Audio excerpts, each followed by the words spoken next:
سلااوان لەبێ من سەکارمەرم لە دیجیتال میدیا یەناتیەوە لەگەڵمان بن بۆ وەرگرتنی زانیاری نوێ سەبارەت بە فێستیڤاڵی کان. 15 ئایار پێنجەم ڕۆژی فێستیڤاڵەکەیە کەسێک کۆنفرانسی هەواڵی تێدا ئەنجام دەدرێت و 6 فیلم نمایش دەکرێت. کاژمێر 8 خولەکی بەیانی فێستیڤاڵ بە فیلمی مال دو پیەخ کە لە دەرهێنانی نیکۆل گارسیایە دەست بەکارەکانی دەکات و کاژمێر 11 بەیانی کۆنفرانسی هەواڵی ئەم فیلمە ئەنجام دەدرێت.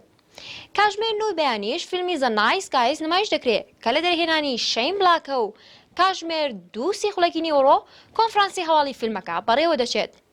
فێستیڤاڵ بەردەوام دەبێت و کاژمێر 11 و 15 خولەکی بەیانی فیلمی جەینی کە لە دەرهێنانی یۆکدا ئەمریکایە نمایش دەکرێت و کاژمێر 4 خولەکی دوای نیوەڕۆژ دووارە دەکرێتەوە. پاشان کاژمێر 12 کۆنفرانسی هەواڵی فیلمی ئەمریکان هەنی کە لە دەرهێنانی ئەندری ئارنۆڵدا ئەنجام دەدرێت. دوا بەدوایەوەش کاژمێر 1 نیوەڕۆ فیلمی چۆڤ نمایش دەکرێت کە لە دەرهێنانی کەریم دریندیە. کاژمێر 6 ئێوارە فیلمی پاتریسۆن کە لە دەرهێنانی جیم جاموشە نمایش دەکرێت و کاژمێر 10 دووبارە دەکرێتەوە.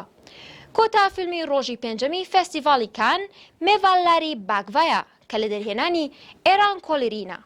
پێشتریش ئەم فیلمە کاژمێر 2 دوای نیوەڕۆ نمایش کراوە. ئەوەی بینیتان کاروەجێندای پێنجەم ڕۆژی فێستیڤاڵی کان بوو لەگەڵمان بمێنەوە بۆ زانیاری زیاتر. Festival de Cannes.